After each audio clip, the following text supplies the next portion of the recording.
People media factory என்னும் அமைப்பு தயாரித்துள்ள மணிப்பால் அவர்கள் இயக்கியுள்ள சாலா என்னும் திரைப்படத்தை பார்க்கிற வாய்ப்பு கிடைத்தது. இந்த படம் கோடிக்கணக்கான மக்களின் குமுறலை கொட்டி தீர்க்கிற ஒரு படமாக இருக்கிறது. மதுவால் இந்த நாடு எவ்வாறு சீரழிந்து கொண்டிருக்கிறது, சமூகம் எவ்வளவு பாதிப்புகளை சந்தித்துக் கொண்டிருக்கிறது என்பதை மிக சிறப்பான முறையில் சமூக பொறுப்புணர்வோடு தயாரித்திருக்கிறார்கள். மணிப்பால் மிகச்சிறப்பாக இதை இயக்கியிருக்கிறார்.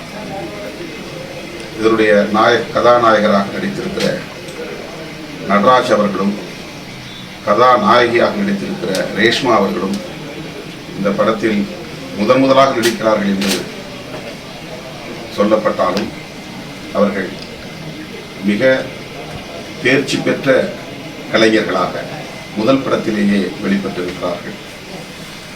இந்த படத்தில் கதாநாயகன் கதாநாயகி என்று சொன்னாலும் கூட அவர்கள் சமூக பொறுப்புள்ள போராளிகளாக நடித்திருக்கிறார்கள் என்பதுதான் சிறப்புக்குரியது.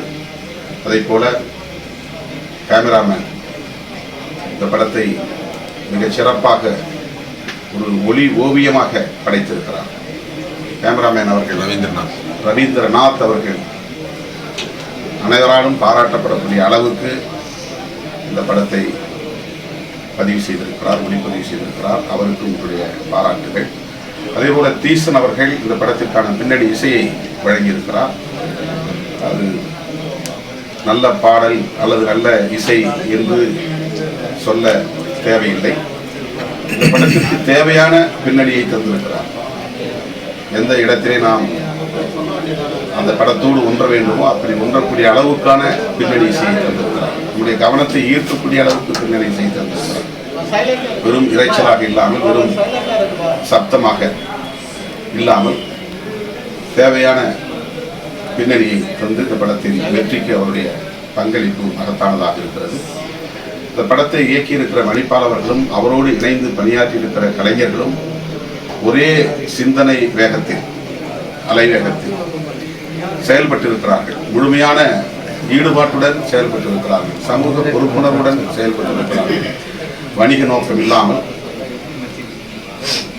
படம் என்றால் மசாலாவாக இருக்க வேண்டும் என்று கருதாமல், திரைப்படங்களில் காதல் இருக்க வேண்டும், தூய காட்சிகள் இருக்க வேண்டும், கவர்ச்சி காட்சிகள் இருக்க வேண்டும் என்றெல்லாம் கணக்கு போடாமல் இந்த சமூகம் ஒவ்வொருவரும் எண்ணி பார்த்து திருந்த வேண்டும் என்கிற அளவுக்கு, எல்லோரும் திரண்டு இழ வேண்டும் என்கிற அளவுக்கு, டாஸ்மாக் என்கிற அரக்க சக்திக்கு எதிராக போராட வேண்டும் என்கிற அளவுக்கு, போர்க்குணத்தை தூண்டக்கூடிய அளவுக்கு பொறுப்புணர்வோடு இயக்குனர் தலைமையில் இந்த குழு செயல்பட்டிருக்கிறது. தேசிய விருது பெறக்கூடிய அளவுக்கு இந்த படம் மிகச்சிறப்பாக அமைந்திருக்கிறது.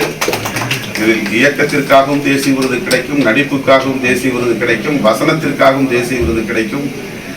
அதே போல பின்னணி இசைக்காகவும் கேமரா ஒளிப்பதிவுக்காகவும் தேசிய விருது கிடைக்கும் என்கிற அளவுக்கு ஒவ்வொரு அம்சமும் பாராட்டத்தக்க வகையிலே அமைந்திருக்கிறது. எல்லாவற்றையும் விட சமூக பொறுப்புணர்வு, சோஷியல் ரெஸ்பான்சிபிலிட்டி என்பதுதான். ஒட்டுமொத்த தேசமே மதுவால் சீரழிந்து கொண்டிருக்கிறது. இளம் தலைமுறையினர் பாழாகி கொண்டிருக்கிறார்கள். பள்ளி மாணவர்கள், கல்லூரி மாணவ செல்வங்கள் இதனால் பாதிக்கப்பட்டு கொண்டிருக்கிறார்கள். பள்ளிக்கு செல்லும் மாணவிகளே இப்போது மது அருந்துவதை நாம் சமூக வலைத்தளங்களில் பார்க்கிற போது அடிவயிறு எரிகிறது. ஒட்டுமொத்தமாக இப்படி குமைந்து கிடக்கிற, குமுறி கொண்டிருக்கிற சமூகத்தின் உணர்வுகளை பிரதிபலிக்கக்கூடிய ஒரு திரைப்படமாக சாலா அமைந்திருக்கிறது. இந்த படம் வெற்றி பெற வேண்டும். ஒவ்வொரு ஜனநாயக சக்தியும் இந்த படத்தை தூக்கி கொண்டாட வேண்டும். நாடு முழுக்க இதை எடுத்து சென்று மக்களிடையே விழிப்புணர்வை ஏற்படுத்த வேண்டும். இயக்குனர் மணிப்பால் அவர்களையும் அவரோடு இணைந்து பணியாற்றிய அனைவரையும் நான் நெஞ்சார பாராட்டுகிறேன். விடுதலை சிறுத்தைகளின் சார்பில் அவருக்கு மிகச்சிறப்பான ஒரு பாராட்டு விழாவையும் நாங்கள் நடத்துவோம் என்பதை